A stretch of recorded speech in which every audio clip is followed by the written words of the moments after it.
Hello students, welcome to BM academy. দেখো, আজকের ভিডিওতে আমরা পিরিয়ডিক টেবিলের ডিপিপি 2 এর প্রশ্নোত্তরগুলো আলোচনা করব। তো সবথেকে প্রথমেই আমার যে প্রশ্নটা রয়েছে যে প্রদত্ত কোন জোড়টি অপর থেকে আলাদা। তো এখানে দেখো, প্রথম অপশানটাতে সোডিয়াম এবং পটাশিয়াম রয়েছে, দুটোই হচ্ছে আমার গ্রুপ 1 এর মৌল, এটা আমরা প্রত্যেকেই জানি। তারপরে দেখো 2 নম্বর অপশানটাতে কার্বন এবং সিলিকন রয়েছে, যেগুলো হচ্ছে আমার গ্রুপ 14 এর এলিমেন্টস। তারপরেরটাতে ক্যালসিয়াম এবং ম্যাগনেসিয়াম রয়েছে, যেগুলো হচ্ছে আমার গ্রুপ 2 এর এলিমেন্টস। এবং লাস্টেরটাতে লক্ষ্য করে দেখো, লিথিয়াম হচ্ছে আমার গ্রুপ 1 এর এলিমেন্ট, আর ম্যাগনেসিয়াম হচ্ছে আমার গ্রুপ 2 এর এলিমেন্টস। তাহলে এই যে জোটটা, অর্থাৎ লাস্টের জোটটা বাকিদের থেকে আলাদা, কারণ বাকিগুলো সব সেম গ্রুপে অবস্থান করছে, কিন্তু এখানে লিথিয়াম এবং ম্যাগনেসিয়াম কিন্তু আমার সেম গ্রুপে নেই। পরের প্রশ্নে চলে আসি, প্রদত্ত কোনটির আয়নীয় ব্যাসার্ধ সর্বোচ্চ। তো এখানে অ্যান্সার কোনটা হবে? O2 minus. কেন? তার কারণ আমরা জানি যে মাইনাস চার্জ যত বেশি হয় আয়নীয় ব্যাসার্ধ তত বেশি হয়, প্লাস চার্জ যত বেশি হয় আয়নীয় ব্যাসার্ধ তত কম হয়। তাহলে এখানে আমার অ্যান্সার চলে আসবে কোনটা? এটা। কারণ এখানে মাইনাস চার্জ সব থেকে বেশি আছে অক্সিজেন, তাহলে O2 মাইনাসের আয়নীয় ব্যাসার্ধ সবচেয়ে বেশি, তারপরে F মাইনাস। এবার যখন প্লাস চার্জগুলো দেখবো তখন আমাদের Mg2 প্লাসের থেকেও Al3 প্লাসের ব্যাসার্ধ কমে যাবে, কারণ প্লাস চার্জ যত বেশি হয় আয়নীয় ব্যাসার্ধ তত কম হয়। বেশ, এবং প্রত্যেকের ক্ষেত্রেই কিন্তু আমাদের এক্ষেত্রে ইলেকট্রন সংখ্যাটা সমান, এগুলো সবাই হচ্ছে আমার আইসো ইলেকট্রনিক আয়ন, সবার ইলেকট্রন সংখ্যা হচ্ছে 10। 37-এর প্রশ্নটা, একটি মৌলের I1 100 electron volt, I2 150 electron volt, I3 হচ্ছে 1500 ইলেকট্রন ভোল্ট। তো এখানে আমরা দেখতে পাচ্ছি যে I1 মানে কি, বা প্রথম আয়নন বিভব মানে কি। প্রথম আয়নন বিভব মানে হলো যে কোনো একটা মৌল থেকে প্রথম ইলেকট্রনটাকে বের করতে যে শক্তি লাগে সেই শক্তিটা। তাহলে এখানে আমরা দেখতে পাচ্ছি যে প্রথম ইলেকট্রনটাকে বের করতে আমার 100 ইলেকট্রন ভোল্ট শক্তি লাগবে, দ্বিতীয় ইলেকট্রনটাকে বের করতে আমার 150 ইলেকট্রন ভোল্ট শক্তি লাগবে, তৃতীয় ইলেকট্রনটাকে বের করতে আমার 1500 ইলেকট্রন ভোল্ট শক্তি লাগবে। তো এখানে আমরা দেখতে পাচ্ছি যে প্রথম ইলেকট্রনটাকে বের করার জন্য আমার 100 ইলেকট্রন ভোল্ট শক্তি লাগলো। তারপরে যখন আমরা দ্বিতীয়টাকে বের করছি তখন আমার দেখো 150, মানে ডবলও লাগছে না, তার অল্প বেড়েছে। কিন্তু তারপরেরটাতে যখন আমার 1500 ইলেকট্রন ভোল্ট শক্তি লাগছে তখন দেখো আমার এখানে শক্তিটা 10 গুণ বেড়ে যাচ্ছে। তার মানে আমরা এটুকু বুঝতে পারছি যে প্রথম ইলেকট্রন এবং দ্বিতীয় ইলেকট্রনটাকে সহজে বের করা যাবে, কিন্তু 3 নম্বর ইলেকট্রনটাকে আর কোনোভাবেই সহজে বের করা যাবে না। তার জন্য প্রচুর পরিমাণ শক্তি লাগবে, এতটাই শক্তি লাগবে যে I2 এর থেকে I3-র মানটা 10 গুণ বেড়ে যাবে। তাহলে এখানে আমরা সহজেই বলতে পারবো যে নিশ্চয়ই মৌলটির যোজ্যতা কক্ষে 2টো ইলেকট্রন আছে, তাই যোজ্যতা কক্ষের 2টো ইলেকট্রনকে আমরা সহজেই বের করতে পারবো। 2টো ইলেকট্রন বেরিয়ে গেলে সেটা নিয়ারেস্ট নোবেল গ্যাসের কনফিগারেশন পেয়ে যাবে বা নিষ্ক্রিয় মৌলের কনফিগারেশন পেয়ে যাবে। তাহলে তখন সেখান থেকে আর ইলেকট্রন বের করা যাবে না, তাই I3-র মানটা অনেক গুণ বেড়ে যাবে। ঠিক আছে, যেমন আমরা যদি একটা এক্সাম্পল দিই, এখানে ধরে নিচ্ছি আমরা একটা ম্যাগনেসিয়াম মৌলকে নিলাম, যার বাইরের কক্ষপথে 2টো ইলেকট্রন রয়েছে। তাহলে এখান থেকে যখন আমরা প্রথম ইলেকট্রনটাকে বের করব তখন যে শক্তিটা লাগবে সেটাকে বলা হয় I1, এবং ম্যাগনেসিয়ামটা পরিণত হবে Mg প্লাসে, এবং তার ইলেকট্রন সংখ্যা হয়ে যাবে 11টা, এবং তার কনফিগারেশন হয়ে যাবে 2, 8, 1। সেখান থেকে যখন আমরা দ্বিতীয় ইলেকট্রনটাকে বের করব তখন আমার এটা হয়ে যাবে ম্যাগনেসিয়াম 2 প্লাস, তখন তার বাইরের কক্ষে ইলেকট্রন হয়ে যাবে 8টা। দেখো, এই যে ম্যাগনেসিয়াম 2 প্লাস তৈরি হলো, এটা কিন্তু আমার নিয়ারেস্ট নোবেল গ্যাস নিয়নের কনফিগারেশন লাভ করেছে। তার মানে এটুকু আমরা বুঝতে পারছি যে ম্যাগনেসিয়াম থেকে Mg প্লাস এবং Mg2 প্লাস আমরা সহজে পরিণত করতে পারলেও আমরা 3 নম্বর ইলেকট্রনটাকে এখান থেকে কিন্তু আর বের করে Mg3 প্লাসে সহজে এটাকে কনভার্ট করতে পারবো না। তার কারণ Mg3 প্লাস করলে এখানে ইলেকট্রন সংখ্যা হয়ে যাবে 2,7, অর্থাৎ এর যে আমার স্টেবিলিটিটা ছিল, যে নোবেল গ্যাসের কনফিগারেশনের যে স্টেবিলিটিটা ছিল, এখানে আমার অক্টেট ফুলফিল্ড আছে বা অষ্টক পূর্তি ঘটে আছে, সেই অষ্টক পূর্তিটা আমার কি হয়ে যাবে? নষ্ট হয়ে যাবে। তার জন্য এখান থেকে আর কিন্তু ইলেকট্রন আমার বের করা কোনোভাবেই সম্ভব নয়। তাই এখান থেকে ইলেকট্রন বের করতে গেলে আমার হিউজ অ্যামাউন্টের এনার্জি লাগবে, এবং সেই এনার্জির মানটা হচ্ছে 1500 ইলেকট্রন ভোল্ট, যেটা হচ্ছে আগের ইলেকট্রনটাকে বের করতে যে শক্তি লেগেছিল তার থেকে 10 টাইমস বেশি। ক্লিয়ার? এই হচ্ছে ব্যাপার। যদি আমার কখনো দেখো এরকম প্রশ্ন আসে যে মনে করো 100 থেকে প্রথমেই 1500 হয়ে গেল, তারপরে মনে করো 1700 হলো, তখন কি করবে? তখন তোমাকে বুঝতে হবে যে 100 থেকে 1500 হয়ে গেছে মানে প্রথমেই আমার একটা ইলেকট্রনকে বের করার পর দ্বিতীয় ইলেকট্রনটাকে বের করতে আমার 15 গুণ শক্তি লাগছে। তার মানে এখানে আমরা বলতে পারবো যে যেহেতু আমার প্রথম ইলেকট্রনটাকে বের করার পর দ্বিতীয় ইলেকট্রনটাকে বের করতে এতগুলো শক্তি লাগছে, এতটা শক্তি লাগছে, দ্বিতীয় থেকে তৃতীয়তে আমার অতটা শক্তি লাগছে না। এটা দেখো মাত্র ডবলও হয়নি, ঠিক আছে, 1500 থেকে 1700 খুব অল্প পরিমাণ বেড়েছে। তাই এক্ষেত্রে আমরা বলবো যে নিশ্চয়ই মৌলটির যোজ্যতা কক্ষে একটি ইলেকট্রন আছে। তাই একটা ইলেকট্রনকে আমরা সহজে বার করছি, I1টা আমার কম হচ্ছে, একটা ইলেকট্রনকে বের করার পর সেটা নিয়ারেস্ট নোবেল গ্যাসের কনফিগারেশন লাভ করছে। তাই সেখান থেকে দ্বিতীয় ইলেকট্রনটাকে আর কোনোভাবেই বের করা যাচ্ছে না, দ্বিতীয় ইলেকট্রনটাকে বের করতে আমার 15 গুণ শক্তি লাগছে। তাহলে এখান থেকে জেনারেলি দুটো প্রশ্নই আসে, কখনো কখনো I3-র মানটা অনেক গুণ বাড়িয়ে দেয়, যেমন এই প্রশ্নটা। তখন মনে রাখবে যে দুটো ইলেকট্রনকে আমরা সহজে বার করতে পেরেছি, তার মানে যোজ্যতা কক্ষে আমার দুটো ইলেকট্রন ছিল বা আছে। আর যদি আমার কখনো দেখো যে I2টা হঠাৎ করে বেড়ে গেছে অনেক গুণ, তখন মনে রাখবে যে শুধুমাত্র একটা ইলেকট্রনকে আমরা সহজে বার করতে পারছি, তার মানে যোজ্যতা কক্ষে একটা ইলেকট্রন আছে এবং মৌলটা 1 নম্বর শ্রেণীতে অবস্থিত। আর এই কোশ্চেনটার ক্ষেত্রে যোজ্যতা কক্ষে দুটো ইলেকট্রন আছে, তার মানে মৌলটা 2 নম্বর শ্রেণীতে অবস্থিত। সেটা ম্যাগনেসিয়াম হতে পারে, বেরিলিয়াম হতে পারে, ক্যালসিয়াম হতে পারে, যা খুশি হতে পারে। ক্লিয়ার? বেশ। পরের প্রশ্ন, রূপান্তরগুলির মধ্যে কোনটি আয়নীভবন প্রক্রিয়াকে নির্দেশ করে? অর্থাৎ কার ক্ষেত্রে আয়নীভবন ঘটেছে সেটা আমার এখানে জানতে চেয়েছে। আয়নীভবন প্রক্রিয়া কাকে বলে? কোনো একটা মৌল থেকে তার বাইরের কক্ষপথ থেকে একটা ইলেকট্রনকে বের করতে আমার যে পরিমাণ শক্তিটা লাগে সেটাকে আমার বলা হয় আয়নাইজেশন এনার্জি। এবং অবশ্যই সেটাকে কোন স্টেটে থাকতে হয়? মৌলগুলোকে গ্যাসিয়াস স্টেটে থাকতে হয়। তাহলে এই যে আমি রিঅ্যাকশনটা লিখলাম যে এক্স থেকে একটা ইলেকট্রন বেরিয়ে যে এক্স প্লাসে পরিণত হলো, এইটাই দেখো আমার বিয়ের অপশানটা। ইলেকট্রনটা ডান দিকে চলে গেলে ওটাকে আমরা এরকমভাবে লিখতে পারি, ঠিক আছে? বাকি অপশানগুলো হবে না কোনোভাবেই। কেন হবে না? প্রথমটা তো ইলেকট্রন গ্রহণ করেছে, তার মানে ইলেকট্রন অ্যাফিনিটির কথা বলছে, ওটা তো হবেই না। সি অপশানে দেখো এখানে সলিড দেওয়া রয়েছে, সলিড স্টেটে থাকলে তো আমাদের আয়নাইজেশন শক্তি হয় না। আর ডিটা তো দেখো সলিড স্টেট রয়েছে, তাহলে সি আর ডি আমার বাদ চলে গেল। পরের প্রশ্ন, এ এবং বি মৌল দুটির ইলেকট্রন বিন্যাস NH2NP5 এবং NS1 হলে এ এবং বি দ্বারা গঠিত যৌগটির সংকেত কী হবে? তাহলে এখানে আমরা বুঝতে পারছি যে এ মৌলের কনফিগারেশন হচ্ছে NH2NP5। তার মানে মৌলটা কত নম্বর শ্রেণীতে অবস্থিত? প্রথমত হচ্ছে পি ব্লকে অন্তর্ভুক্ত এবং এটা 17 নম্বর শ্রেণীতে অন্তর্ভুক্ত। 17 নম্বর শ্রেণীতে অন্তর্ভুক্ত হলে তার তড়িৎ ঋণাত্মকতা প্রথমত বেশি হবে এবং তার যে যোজ্যতা হবে আমরা জানি 17 নম্বর শ্রেণীর হলে যোজ্যতা হবে 1। বেশ, এই হলো ব্যাপার। আর যখন আমরা বি এর কথা বলছি তখন আমরা দেখতে পাচ্ছি কনফিগারেশন হচ্ছে NS1, তার মানে এটা এস ব্লকের অন্তর্ভুক্ত এবং 1 নম্বর শ্রেণীর অন্তর্ভুক্ত। যেহেতু এটা 1 নম্বর শ্রেণীর অন্তর্ভুক্ত, তাহলে আগেরটা ছিল 17 নম্বর শ্রেণী, তাই যোজ্যতা 1 হয়েছিল। এটা হচ্ছে আমার 1 নম্বর শ্রেণী, এটার ক্ষেত্রে আমার যোজ্যতা কত হবে? 1 হবে। আচ্ছা, তাহলে এখানে আমার এর যোজ্যতাও 1 হলো, বি এর যোজ্যতাও 1 হলো, তাহলে এ এবং বি দ্বারা গঠিত যৌগটার কি সংকেত হবে?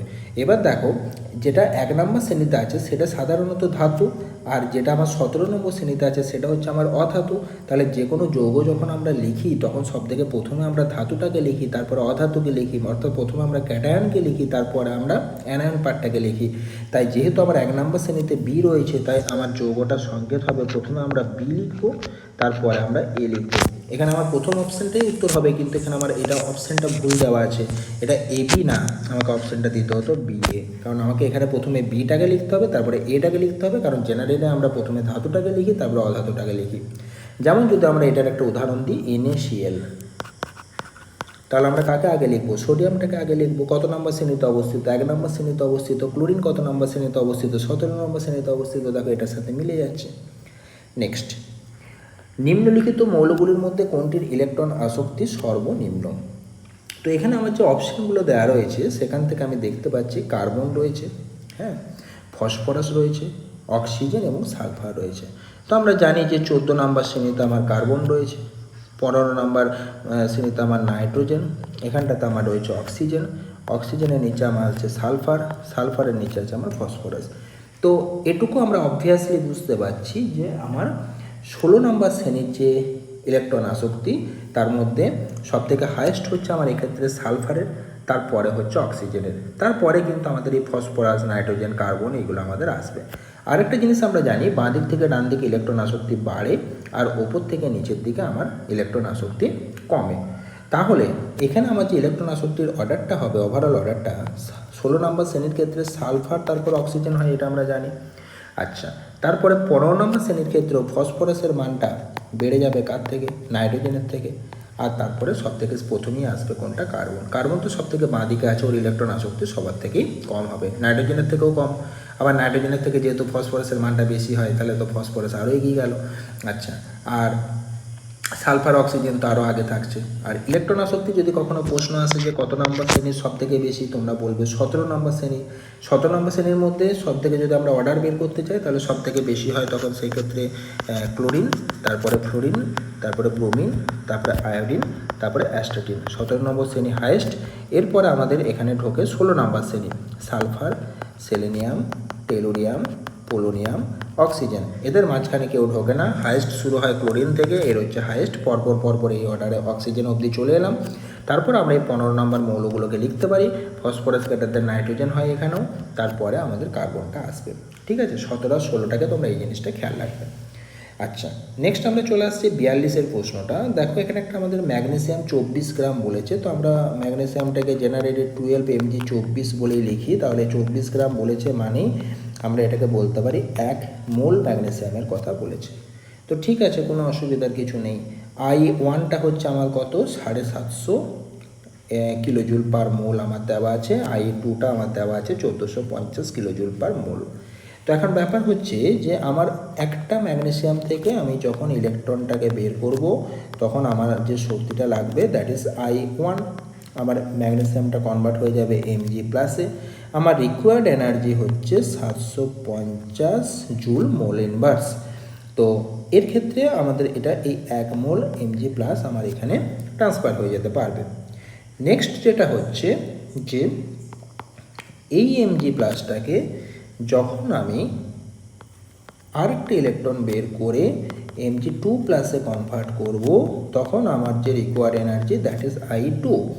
তো I2 এর জন্য আমার রিকোয়ার্ড এনার্জি এখানে কত? 1450। ঠিক আছে, আচ্ছা, এটা হচ্ছে আমার রিকোয়ার্ড এনার্জি কত মোলের জন্য? 1 মোলের জন্য। কিন্তু এখানে লক্ষ্য করে দেখো যে আমার টোটাল এনার্জি হচ্ছে আমার কত দেওয়া আছে? 1200 কিলোজুল। তো 1200 কিলোজুল আমার এখানে টোটাল এনার্জির মান দেওয়া আছে। তার মানে প্রথমেই যদি আমার 750 কিলোজুল I1-এর ক্ষেত্রে আমার ব্যয় হয়ে যায়, তাহলে আমার কতটা পরিমাণ শক্তি আর পড়ে আছে যেটা Mg+কে Mg2+-এ কনভার্ট করবে, সেটা আমার কতটা শক্তি পড়ে আছে? 1250 মাইনাস 750। তার মানে আমার আর 400 কিলোজুল পার মোল আমার শক্তি পড়ে আছে। কিসের জন্য এটা পড়ে আছে? এই শক্তিটা আমার পড়ে আছে কিসে কনভার্ট করতে? Mg+কে Mg2+-এ কনভার্ট করতে। তাহলে আমার একটা জিনিস ভেবে দেখো, আমার রিকোয়ার্ড এনার্জি হচ্ছে 1450, আমার হাতে আছে 400। তাহলে 1450 কিলোজুল এনার্জি দিয়ে যদি আমি 1 মোলকে আমি কনভার্ট করতে পারি ফ্রম Mg+ টু Mg2+, তাহলে আমি 400 কিলোজুল শক্তি দিয়ে আমি নিশ্চয়ই 1 মোল Mg+কে Mg2+-এ কনভার্ট করতে পারবো না। তাহলে আমি কত মোলকে কনভার্ট করতে পারবো? সেই জন্য আমার এখানে অ্যান্সারটা দাঁড়াবে যে অতএব 400/1450, অর্থাৎ 400টা আমি 1450 দিয়ে ভাগ বললাম, আমার এক্ষেত্রে ভ্যালুটা আসবে 0.31 মোল। তাহলে এত মোল Mg+কে Mg2+-এ রূপান্তরিত করা সম্ভব। ঠিক আছে, কারণ আমার হাতে বেশি আর এনার্জি নেই। ঠিক আছে, কারণ আমার হাতে যদি বেশি এনার্জি থাকতো তাহলে আমরা সেটা করতে পারতাম। তাহলে পরে আমার এখানে যে Mg2+ উৎপন্ন হবে তার পরিমাণটা হয়ে যাবে 0.31 মোল। এতটা Mg2+ আমার পরিণত হয়ে যাবে। তাহলে আমি এবার অপশন খুঁজতে থাকি। মিশ্রণে আমার যে অন্তিম সংযুক্তি যেটা আমার দাঁড়াবে, সেই অন্তিম সংযুক্তি কী হবে? আমার এখানে আমার ভ্যালু বলে দিচ্ছে যে আমার 0.31 মোল Mg2+ আমার এখানে ফরমেশন হবে। কোনো অসুবিধা নেই। তাহলে 0.31 মোল যদি আমার Mg2+ ফরমেশন হয়ে যায়, তাহলে আমার Mg+ কতটা থেকে যাবে? 0.69 মোল আমার Mg প্লাস কিন্তু থেকে যাবে, ঠিক আছে। অর্থাৎ পুরো Mg প্লাসটা আমার Mg2 প্লাসে কনভার্ট হলো না। আমার Mg প্লাসের পরিমাণ প্রথমে ছিল 1 মোল, সেই 1 মোল থেকে দেখা গেল যে 400 কিলোজুল পার মোল শক্তি অ্যাবজর্ব করে আমার যে জিনিসটা দাঁড়ালো যে 0.31 মোল Mg প্লাস Mg2 প্লাসে কনভার্ট হলো, অর্থাৎ Mg2 প্লাসের পরিমাণ হয়ে গেল 0.31 মোল, আর বাকি 0.69 মোল Mg প্লাস আমার অ্যাজ ইট ইজ থেকে গেল। এখন তোমরা বলবে যে যদি আমার এনার্জিটা এমন হতো, হ্যাঁ, যে 1450 আর 750 মানে 2200, আমি ধরে নিচ্ছি 2200 কিলোজুল শক্তি সে গ্রহণ করলো, তাহলে লক্ষ্য করে দেখো প্রথমে 750, তারপরে 1450, তাহলে টোটালটা আমার 2200 দাঁড়িয়ে যাচ্ছে। তাহলে আমার এক্ষেত্রে কিন্তু 1 মোল Mg2 প্লাসই আমি পেতাম, অর্থাৎ ফাইনাল যে আমার মিশ্রণটা হতো সেখানে আমার শুধুমাত্র 1 মোল Mg2 প্লাস থাকতো, কোনো Mg প্লাস কিন্তু আমার আর পড়ে থাকতো না, পুরোপুরি Mg প্লাসটা আমার Mg2 প্লাসে কনভার্ট হয়ে যেত। কিন্তু এখানে যেহেতু আমার টোটাল এনার্জি অ্যাবজর্ব যেটা করছে তার মানটা তুলনামূলকভাবে কম, সেই কারণে আমার প্রথমে Mgটা Mg প্লাসে কনভার্ট হতে পারলেও সেই 1 মোল Mg কিন্তু পুনরায় 1 মোল Mg2 প্লাসে কনভার্ট হতে পারছে না, এই কারণে আমার এই অ্যান্সারটা দাঁড়ালো। আশা করি পুরো ব্যাপারটা তোমাদের কাছে আবার ক্লিয়ার হয়েছে। নেক্সট এবার আমরা চলে আসবো পরের কোশ্চেনে, নিচের কোনটা ডি ব্লকের মৌল। তো ডি ব্লকের মৌল হতে গেলে অবশ্যই ইলেকট্রনটাকে ডি ব্লকে ঢুকতে হবে। তো প্রথমটাতে আমি তো দেখছি ডি ব্লকের কোনো ব্যাপারই নেই, এখানে ইলেকট্রন ডি ব্লকে প্রবেশ করেনি। আচ্ছা, পরেরটাতে দেখছি ইলেকট্রন এফে ঢুকছে, তার মানে এটা এফ ব্লকের মৌল। তারপরেরটা তো আমরা দেখতে পাচ্ছি যে এখানে 4f14 কথা বলছে, তার মানে ইলেকট্রন এফে প্রবেশ করেছে, তার মানে এটা এফ ব্লকের মৌল। তার মানে আমার অ্যান্সার কোনটা চলে আসবে? অ্যান্সার আমার চলে আসবে ডেটটা। এখানে দেখো ডি ব্লকের মৌল প্রবেশ করছে, এসটা ফুলফিল্ড হয়ে আছে, তার ভেতরে n-1 কক্ষপথে মানে 5 নম্বর কক্ষপথে ডিতে ইলেকট্রন প্রবেশ করছে, তাই এটা আমার ডি ব্লকের মৌল। চলে আসছে আমি ইলেকট্রন আসক্তির সঠিক ক্রম বা অর্ডারে আমরা চলে আসছি। তো আমরা তো জানি যে ইলেকট্রন আসক্তি হাইয়েস্ট হচ্ছে আমার ক্লোরিনের ক্ষেত্রে, এটা হচ্ছে highest electron affinity in the total periodic table. Total পর্যায় সারণী যত পিরিয়ড আছে, যত গ্রুপ আছে, সবার থেকে বেশি ইলেকট্রন আসক্তি ক্লোরিন, তাহলে প্রথমেই আমার বি এর অপশানটা বাদ চলে গেল। নেক্সট আমি দেখে নেব যে কার সবচেয়ে কম। আমরা জানি নোবেল গ্যাসের ইলেকট্রন আসক্তি সবচেয়ে কম, নোবেল গ্যাসের ইলেকট্রন আসক্তি সবচেয়ে কম মানে আর্গনের সবচেয়ে কম, তাহলে ডি এর অপশান বাদ চলে গেল, কারণ ডিতে আমার সোডিয়াম দেওয়া আছে। এবার আমি দেখে নেব যে এ আর সি এর মধ্যে আমার কোন অপশানটা কারেক্ট হয়। ঠিক আছে, আমি দুটো পোর্শন পেয়ে গেছি, ক্লোরিন আর্গন, ক্লোরিন আর্গন। আচ্ছা, তাহলে আমার সিলিকন আর সোডিয়ামের মধ্যে যার বেশি হবে তার ক্ষেত্রেই অর্ডারটা আমার কারেক্ট হবে। তো সোডিয়াম দেখো আমার 1 নম্বর শ্রেণীতে রয়েছে, এবং আমাদের যে সোডিয়াম এবং সিলিকন যেটা আমার 14 নম্বর শ্রেণীতে রয়েছে, এরা কিন্তু একই পর্যায়ে অবস্থিত, দুজনাই কিন্তু 3 নম্বর পর্যায়ে অবস্থিত। এটা 1 নম্বর শ্রেণীতে অবস্থিত, এটা হচ্ছে আমার 14 নম্বর শ্রেণীতে অবস্থিত। তো বাঁ দিক থেকে ডান দিকে যখন যাওয়া হয় ইলেকট্রন আসক্তির মান তত বৃদ্ধি পায়, তাহলে জেনারেলি সিলিকনের ইলেকট্রন আসক্তির মান সোডিয়ামের থেকে বেশি হওয়ার কথা, কারণ সিলিকনটা একই পর্যায়ে বরাবর আমার ডান দিকে রয়েছে, যেখানে সোডিয়ামটা আমার কি রয়েছে বাঁ দিকে রয়েছে। তাহলে বাঁ দিক থেকে ডান দিকে গেলে যদি ইলেকট্রন আসক্তি বাড়ে, তাহলে অবশ্যই সিলিকনের ইলেকট্রন আসক্তি আমার বেশি হওয়ার কথা। That means option A is correct and C is wrong. পর্যায় সারণীর অক্সিজেন পরিবারের ইলেকট্রন আসক্তির সঠিক ক্রম কি? প্রথমে আমরা এটাকে মুখস্থ রাখবো, sulphur, selenium, tellurium, polonium, oxygen. Clear?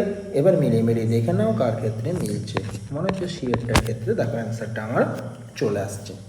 49 কার তড়িৎ ধনাত্মকতা সর্বাধিক? তড়িৎ ঋণাত্মকতা বলেনি, কিন্তু তড়িৎ ধনাত্মকতা বলেছে, খুব ভালো করে লক্ষ্য করবে। তো তড়িৎ ঋণাত্মকতা আমাদের বাঁ দিক থেকে ডান দিকে বাড়ে আর নিচে দিকে কমে, এটা হচ্ছে তড়িৎ ঋণাত্মকতা। ইলেকট্রোনেগেটিভিটি বাঁ দিক থেকে ডান দিকে বাড়ে, নিচে দিকে কমে। ইলেকট্রো পজিটিভিটি কী হবে? উল্টোটা হবে, বাঁ দিক থেকে ডান দিকে কমবে আর নিচে দিকে বাড়বে।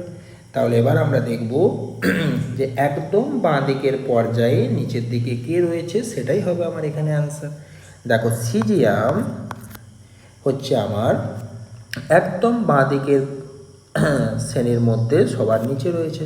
তাহলে তড়িৎ ধনাত্মকতার অর্ডারটা আমরা একবার লিখি এইভাবে, তাহলে তোমাদের সুবিধা হবে। তড়িৎ ধনাত্মকতার কথা বলছে আমরা ইলেকট্রো পজিটিভিটি, ইপি লিখে দিই ইলেকট্রো পজিটিভিটি। তাহলে বাঁ দিক থেকে ডান দিকে কমবে আর নিচের দিকে বাড়বে। হ্যাঁ, নিচের দিকে বাড়বে। তাহলে নিচের দিকে যদি বাড়ে তাহলে লক্ষ্য করে দেখো, আমরা যদি এই পয়েন্টের কথা ধরি, এখান থেকে কমছে আর নিচের দিকে বাড়ছে, তাহলে হায়েস্ট কোন জায়গাটাতে হওয়া উচিত? এই পোর্শনটাতে আমার হায়েস্ট হওয়া উচিত। ঠিক আছে, আচ্ছা, তাহলে এই পোর্শনটাতে হায়েস্ট হওয়া উচিত, মানে একদম প্রথম শ্রেণীর নিচের দিকে যে থাকবে তার ক্ষেত্রেই আমার হায়েস্ট হওয়া উচিত। তাহলে আমার এই যদি পর্যায় সারণী হয়, এটা যদি বাঁ দিক থেকে ডান দিক হয়, এটা যদি শ্রেণী বরাবর ওপর থেকে নিচের দিকে হয়, তাহলে ইলেকট্রোপজিটিভিটি দেখতে পাচ্ছি বাঁ দিক থেকে ডান দিকে কমছে, বাঁ দিক থেকে ডান দিকে কমছে, ওপর থেকে নিচের দিকে বাড়ছে। তার মানে আমার এই পোর্শনটাতে আমার হায়েস্ট ভ্যালুটা হবে, তার মানে হায়েস্ট ভ্যালুটা হবে আমার সিজিএম। ক্লিয়ার? বেশ, অর্থাৎ তড়িৎ ঋণাত্মকতা যার সবচেয়ে কম ছিল সিজিএমের ক্ষেত্রে, তড়িৎ ধনাত্মকতা তার বেশি হবে। এইভাবেও আমরা মনে রাখতে পারি। আমরা যে পড়েছিলাম যে তড়িৎ ঋণাত্মকতা সব থেকে কম হয় সিজিএমের, তাহলে তড়িৎ ধনাত্মকতা কাজ সব থেকে ম্যাক্সিমাম হবে সিজিএমের। পরের প্রশ্নে চলে আসছি, 4টে মৌলের মধ্যে কোনটি একই পরিবারভুক্ত নয়? সুন্দর কোশ্চেন। দেখো এখানটাতে তো দেখাই যাচ্ছে যে এইটা, দেখো আমার ডিআরএস আছে, ডিআরএস আছে, ডিআরএস আছে, এখানে এস আর পি রয়েছে। তার মানে সুন্দরভাবে বুঝতে পারছি এটা আমার পি ব্লকের অন্তর্ভুক্ত, আর এগুলো সব আমার হচ্ছে ডি ব্লকের অন্তর্ভুক্ত। তাই আমাদের এক্ষেত্রে কি দাঁড়ালো যে 51C-টা হচ্ছে আমার এদের একই পরিবারভুক্ত নয়। পরের প্রশ্নে চলে আসি, I1 I2 বিবেচনা করে বলতে হবে কোনটা নিষ্ক্রিয় গ্যাস, এ নাকি বি নাকি সি নাকি ডি। লক্ষ্য করে দেখো যে I1-এর যে মান, তার মানে প্রথম ইলেকট্রনটাকে বের করতে যে শক্তি লাগবে, কার হায়েস্ট আছে? এর ক্ষেত্রে হায়েস্ট আছে। ক্লিয়ার? আচ্ছা, যেহেতু এর ক্ষেত্রে আমার হায়েস্ট আছে, তার মানে আমরা প্রথমেই বুঝতে পারছি যে এর ক্ষেত্রে তার মানে ইলেকট্রনটাকে বের করা আমার খুবই কষ্টকর। তার মানে আমরা তো বলতেই পারি যে তার মানে এ মৌলটা হচ্ছে আমার নিষ্ক্রিয় গ্যাস, কারণ এখান থেকে তো আমার প্রথম ইলেকট্রনটাকেই বের করা যাচ্ছে না। যেখানে বি সি ডি এদের ক্ষেত্রে মাত্র অল্প অল্প শক্তি লাগছে, এর ক্ষেত্রে এতটা বেশি শক্তি লাগছে, তার মানে নিশ্চয়ই আমার এটা হচ্ছে নিষ্ক্রিয় গ্যাস, তাই এখান থেকে আমার শক্তি ইলেকট্রন বের করা যাচ্ছে না। এই হচ্ছে কনসেপ্ট। তাহলে আমরা এই কোশ্চেনটা একটু অন্য টাইপের, আগের যে সমস্ত আমরা I1 I2 এর কোশ্চেনগুলো করেছিলাম সেই টাইপের কোশ্চেন এটা নয়। এটা জাস্ট আমরা এই I1-এর ভ্যালুটা দেখি আমরা এটা বলে ফেলতে পারবো যে প্রথমটাতেই আমার শক্তির মানটা খুব বেড়ে যাচ্ছে। বিটা দেখো বোঝা যাবে যে বিটা আমার নিষ্ক্রিয় গ্যাস নয়, বিটা বরঞ্চ 1 নম্বর শ্রেণীতে অবস্থিত। এর বাইরের কক্ষপথে আমার একটা ইলেকট্রন আছে। কেন বলো তো একটা ইলেকট্রন আছে? দেখো প্রথম ইলেকট্রনটাকে তুমি সহজে বের করতে পারছো মাত্র 520 দিয়ে, কিন্তু পরেরটার বেলায় দেখো কত গুণ শক্তি তোমার বেড়ে যাচ্ছে, অনেক গুণ শক্তি দেখো তোমার বেড়ে যাচ্ছে, প্রায় 14 গুণ শক্তি তোমার বেড়ে যাচ্ছে। তার মানে প্রথমটাকে সহজে বার করতে পারলেও দ্বিতীয়টাকে আর বার করতে পারছো না। তার মানে তোমার বাইরের কক্ষপথে একটা ইলেকট্রন আছে, তার মানে বি মৌলটা হচ্ছে আমার কত নম্বর শ্রেণীতে অবস্থিত? 1 নম্বর শ্রেণীতে অবস্থিত। এই হচ্ছে ব্যাপার। বেশ, তো আমার এখানে অ্যান্সার হলো এ, আমরা বিতে যাচ্ছি না, আমার এখানে অ্যান্সার হয়ে গেল এ। পরের প্রশ্ন, এ এ এ এবং বি বি সি মৌল দুটির মধ্যে এই বি এবং এর পার্থক্য হচ্ছে 5, তাহলে আমার বি এর পর্যায় সংখ্যা কত? দেখো এখানে খুব ট্রিকি কোশ্চেন এটা। এই জায়গাটাতে দেখো আমার বাঁ দিকটাতে দুখানা এ দিয়েছে, দুখানা একে সেম রেখেছে। তার মানে এই যে ব্যাপারটা আমার এখানে লিখেছে, এটা আমি দেখেই বুঝতে পারছি যে এটা হচ্ছে আমার, তার মানে কোন পরমাণুর কথা বলো তো যার ক্ষেত্রে ইলেকট্রন সংখ্যা এবং ভর সংখ্যা সমান হয়? একটাই পরমাণু আছে, সেটা হচ্ছে আমার হাইড্রোজেন, যার ক্ষেত্রে ইলেকট্রন সংখ্যা এবং ভর সংখ্যা দুটোই হচ্ছে সমান। তো এবার আমরা এ সমান তাহলে পেয়ে গেলাম কত? 1। এটা আমরা এখান থেকে বের করে ফেলতে পারলাম। এইবার আমাদের বি মাইনাস এ, এটা সমান আমার এখানে বলে দেওয়া আছে 5। তাহলে বি সমান কত হবে? 5-এর সাথে এটা যোগ করতে হবে, তার মানে 5-এর সাথে একটা যোগ করতে হবে, তার মানে 6। তাহলে বিটা আমরা পেয়ে গেলাম 6। হ্যাঁ, তার মানে বি মৌলটাতে যদি আমার ইলেকট্রন সংখ্যা যদি আমার 6 হয়, তাহলে আমার এখানে কনফিগারেশন কি দাঁড়াবে? 1:2, 2:2, 2p2। তার মানে আমার যেটা দাঁড়ালো যে বি মৌলটার পর্যায় সংখ্যা কটা? দেখো একটা কক্ষপথ, দ্বিতীয় দুটো কক্ষপথ, তার মানে আমার কটা কক্ষপথ রয়েছে? দুটো কক্ষপথ রয়েছে। তাহলে এর কক্ষপথের সংখ্যা হচ্ছে 2। তাহলে আমরা জানি যে যতগুলো কক্ষপথ থাকে তাহলে তত নম্বর পর্যায়ে সেটা অবস্থান করে। তাহলে এই যে বি মৌলটা, এটা কত নম্বর পর্যায়ে অবস্থিত? দ্বিতীয় পর্যায়ে অবস্থিত।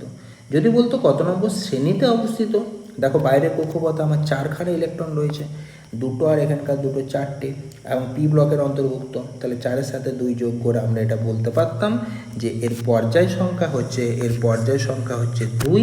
আর আমরা পাশাপাশি এখানে লিখে রাখতে পারি যে শ্রেণী সংখ্যা হবে, বাইরের কক্ষপথে আমার 2 + 2 4টে ইলেকট্রন রয়েছে, তার সাথে আমি 10 যোগ করব, শ্রেণী সংখ্যা হবে 14। যদি বলা হয় কোন ব্লক, আমরা এটাকে বলবো পি ব্লকের অন্তর্ভুক্ত, তার কারণ আমার এখানে বাইরের যে ইলেকট্রনটা প্রবেশ করেছে সেটা পি অরবিটালে প্রবেশ করেছে, সেই কারণে আমাদের এটা হচ্ছে পি ব্লকের অন্তর্ভুক্ত। ক্লিয়ার হয়ে গেল, পুরো জিনিসটাই আমরা পেয়ে গেলাম। আচ্ছা, নেক্সট হচ্ছে 22X মৌলটি কোন ব্লকের। তাহলে 22 মানেই হচ্ছে আমার এখানে ইলেকট্রন কনফিগারেশনে আমি একবার দেখে নিতে পারি। হ্যাঁ, এমনিতে আমরা বুঝতে পারছি এটা টাইটেনিয়ামের কথা বলা হচ্ছে, কারণ 21, 22, 23 স্ক্যান্ডিয়াম, টাইটেনিয়াম, ভ্যানাডিয়াম, 22 মানে হচ্ছে টাইটেনিয়াম। তাহলে আমরা একবার দেখে নিই জাস্ট একবার, এটা 1s2, 2s2, 2p6, 3s2, 3p6, আচ্ছা 3d আর 4s দিলাম, 4s আগে ইলেকট্রন ঢুকবে, তাহলে 4s2 বসিয়ে দিলাম, দিয়ে 3d2টা ফিল আপ করলাম। বেশ, তাহলে 3d2 ডিতে ইলেকট্রন প্রবেশ করলো, ঠিক আছে, তার মানে this is D block element. বেশ, তাহলে 55-এর কোশ্চেনটা গেল। এবার আমরা 56-এ চলে আসছি। 56-এর কোশ্চেনটা কী হবে, ফ্লোরিনের তড়িৎ ঋণাত্মকতার মান সর্বোচ্চ, কিন্তু ইলেকট্রন আসক্তি ক্লোরিনের থেকে কম হয়। কেন হয়? তার কারণটা কি? তার কারণটা হচ্ছে যে ফ্লোরিনের সাইজটা ছোট। ফ্লোরিনের ক্ষেত্রে মাত্র দেখা যায় যে আমার কটা কক্ষপথ রয়েছে, আমার মাত্র 2টো কক্ষপথ রয়েছে। তো এই ঘটনাটা হওয়ার জন্য, ফ্লোরিনের ক্ষেত্রে 2খানা কক্ষপথ হওয়ার জন্য, এর সাইজটা ছোট হওয়ার জন্য, এখানে এই যে 7টা ইলেকট্রন যখন ঢোকে ফ্লোরিনের ক্ষেত্রে, তখন এখানে ইলেকট্রনগুলোর মধ্যে রিপালশন দেখা যায়, ঠিক আছে। কিন্তু ক্লোরিনের ক্ষেত্রে, এটা হচ্ছে আমার ফ্লোরিনের ব্যাপারটা, কিন্তু ক্লোরিনের ক্ষেত্রে যখন আমরা দেখি, তখন ক্লোরিনের ক্ষেত্রে দেখা যায় যে 3খানা আমার কক্ষপথ রয়েছে, ঠিক আছে। ক্লোরিনের ক্ষেত্রে কক্ষপথের সংখ্যাটা হচ্ছে আমার 3। তাহলে তোমরা এবার বলো, 3খানা যদি আমার কক্ষপথ থাকে, ঠিক আছে, তাহলে আমার কি দাঁড়াবে? 3খানা কক্ষপথ যদি আমার দাঁড়ায়, তাহলে আমার ইলেকট্রনটা 3 নাম্বার কক্ষপথে সহজেই প্রবেশ করতে পারবে। আচ্ছা, তাহলে এটা একটা কক্ষপথ,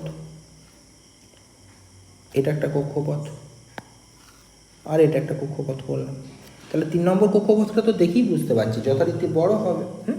তাহলে ক্লোরিনের ক্ষেত্রে 3 নম্বর কক্ষপথ বড় হওয়ায় এখানে ইলেকট্রনটা সহজেই স্থান দিতে পারবে ক্লোরিন। প্রদত্ত কোন সেটটির অ্যানায়ন তৈরি করার প্রবণতা বেশি? কে ভালো অ্যানায়ন তৈরি করতে পারে? যারা ডান দিকে আছে পর্যায় সারণীর, যারা ডান দিকে থাকে তারাই তো অ্যানায়ন ফর্মেশন করে। আর বাঁ দিকেরগুলো কি ফর্মেশন করে? ক্যাটায়ন ফর্মেশন করে। বাঁ দিকেরগুলো তো ধাতু, 1 নম্বর শ্রেণী বলো, 2 নম্বর শ্রেণী বলো, এরা তো সব ধাতু। আমরা তো এগুলোকে খাদ ধাতু, ক্ষারীয় মৃত্তিকা ধাতু বলি। এরা তো সব ক্যাটায়ন ফর্মেশন করে। আর ডান দিকে যারা রয়েছে, যেমন ধরো 15, 16, 17 নম্বর শ্রেণী যারা রয়েছে, তারা কি ফর্মেশন করে? অ্যানায়ন ফর্মেশন করে। তাহলে এখানে অপশান হবে কোনটা? সি এর অপশানটা একদম জলের মতো সহজ প্রশ্ন, যে নাইট্রোজেন, অক্সিজেন, ফ্লোরিন এরা অ্যানায়ন তৈরি করে। হ্যাঁ, এফটা তৈরি করে F-, ওটা তৈরি করে O2-, এনটা তৈরি করে N3-। ক্লিয়ার? বেশ, একটি পর্যায়ে নিম্নলিখিত ইলেকট্রনগুলির বিন্যাসের মধ্যে সর্বোচ্চ তড়িৎ ঋণাত্মকতার সঙ্গে সম্পর্কিত কোনটা? কার ক্ষেত্রে সর্বোচ্চ তড়িৎ ঋণাত্মকতা হবে? তো পর্যায় সারণীর যে ডান দিকে থাকবে তারই তড়িৎ ঋণাত্মকতা বেশি হবে, কারণ বাঁ দিক থেকে ডান দিকে তড়িৎ ঋণাত্মকতা বাড়ে। শুধুমাত্র ওই 18 নম্বর শ্রেণীটা আমাদের বাদ দিয়ে। তাহলে এখানে কী হবে? NH2NP6, দ্যাট ইজ 16 নম্বর শ্রেণীতে অবস্থিত। আচ্ছা, NS1NP1 তো হয় না, তো এটা NS2NP1 আমরা ধরছি। তাহলে এটা আমাদের 3 নম্বর শ্রেণীতে অবস্থিত। 3 মানে আমাদের এটা 13 নম্বর শ্রেণীতে অবস্থিত, 13 নম্বর। 3-এর সাথে 10 যোগ করতে হবে, পি ব্লক তো। তাহলে আমার এটা হচ্ছে 4-এর সাথে 10 যোগ করে 14 নম্বর, আর এটা হচ্ছে আমার 16 নম্বর। হ্যাঁ, তাহলে 2 আর 4 হচ্ছে 16 নম্বর। আর সরি, প্রথম কার্ডটা ভুল হয়ে গেছে, প্রথম কার্ডটা আমাদের লেখাটা ভুল হয়ে গেল। প্রথম কার্ডটা আমাদের 6, 2, 8 আছে, দেখা হয়নি। তাহলে এটা হচ্ছে আমার 18 নম্বর শ্রেণী। তো আমরা এইমাত্র বললাম যে তড়িৎ ঋণাত্মকতা 18 নম্বর শ্রেণীর ক্ষেত্রে সর্বনিম্ন হবে, কারণ ওর ক্ষেত্রে ইলেকট্রন নেওয়ার কোনো প্রবণতা থাকে না, ইলেকট্রন জোড়কে আকর্ষণ করার কোনো প্রবণতা থাকে না, অক্টেট ফুলফিল হয়ে আছে। তো বাকিগুলো দেখো, প্রথমে আমার 13 নম্বর শ্রেণী, তার পাশে আছে 14, তার পাশে আছে 15, তারপরে 16, তো তারপরে 17। 13 থেকে 17 যত আমরা বাঁ দিক থেকে ডান দিকে আমরা যাব পর্যায় বরাবর, তত আমাদের তড়িৎ ঋণাত্মকতার মান বাড়তে থাকবে। তার মানে সর্বোচ্চ তড়িৎ ঋণাত্মকতা কার ক্ষেত্রে হবে? সর্বোচ্চ তড়িৎ ঋণাত্মকতা নিশ্চয়ই 16 নম্বরটার ক্ষেত্রে হবে। যদি আমাদের NH2NP5 দেওয়া থাকতো, মানে 17 নম্বর শ্রেণী দেওয়া থাকতো, তাহলে আমার সেটা অ্যান্সার হতো। কোনটির আয়নন শক্তি সর্বোচ্চ, মানে কার ক্ষেত্রে ইলেকট্রন বের করতে বেশি শক্তি লাগবে? অবশ্যই এটা আমার নোবেল গ্যাস, কারণ নোবেল গ্যাস অষ্টপূর্তি হয়ে আছে, এর ক্ষেত্রে তো ইলেকট্রন আমার বের করাই যাবে না, ইলেকট্রন বের করতে আমার প্রচুর শক্তি লাগবে, তাই আয়নন শক্তির মান সব থেকে বেশি হয় 18 নম্বর শ্রেণীর ক্ষেত্রে। তো এই ক্ষেত্রে আমার একটাই 18 নম্বর শ্রেণীর মৌল রয়েছে, দ্যাট ইজ আর্গন। আচ্ছা, পরের প্রশ্নটা, দ্বিতীয় আয়নন বিভবের সঠিক ক্রম আমরা জানতে চেয়েছে। তা প্রথম আয়নন বিভবের যে অর্ডারটা আমরা জানি বাঁ দিক থেকে ডান দিকে আস্তে আস্তে বাড়ে। তো কার্বন, নাইট্রোজেন, অক্সিজেন, ফ্লোরিন হওয়ার কথা, কিন্তু এখানে আমাদের একটা ব্যতিক্রম দেখা যায়। ব্যতিক্রমটা দেখা যাওয়ার ফলে আমাদের কি হয়, আমাদের কার্বনের থেকে আমাদের অক্সিজেনের মানটা বাড়ে, অক্সিজেন থেকে নাইট্রোজেন বাড়ে, নাইট্রোজেন থেকে আমার কিন্তু ফ্লোরিন বাড়ে। এটা হচ্ছে আমার IE1 এর ক্ষেত্রে আমার এই ঘটনাটা ঘটে। আচ্ছা, হলো। এইবার I2 এর ক্ষেত্রে কি হবে? I2 এর ক্ষেত্রে কম বেশি আমার একই জিনিস ঘটবে। একই জিনিস ঘটবে মানেটা কি? মানেটা হচ্ছে আমার একটা করে ইলেকট্রন বেরিয়ে চলে যাওয়ার পর আমার যে জিনিসটা ঘটবে সেটা হচ্ছে এই কার্বনটা তো আমার কমই থাকবে, এটা নিয়ে কোনো সমস্যা আর কিছু নেই। তারপরে আমার যেটা থাকবে সেটা হচ্ছে নাইট্রোজেন, তারপরে অক্সিজেন, তারপরে আমার যেটা থাকবে সেটা হচ্ছে ফ্লোরিন। তার মানে I1টা আমার নাইট্রোজেনের বেশি হলেও I2টা কিন্তু আমার অক্সিজেনের ক্ষেত্রে বেশি হয়ে যাবে। তাহলে এখানে আমরা যে ব্যাখ্যাটা পাচ্ছি, I2 এর অর্ডার আমাদের জানতে চেয়েছে, তাহলে I1 এর ক্ষেত্রে অর্ডারটা হবে F, N, O এবং C।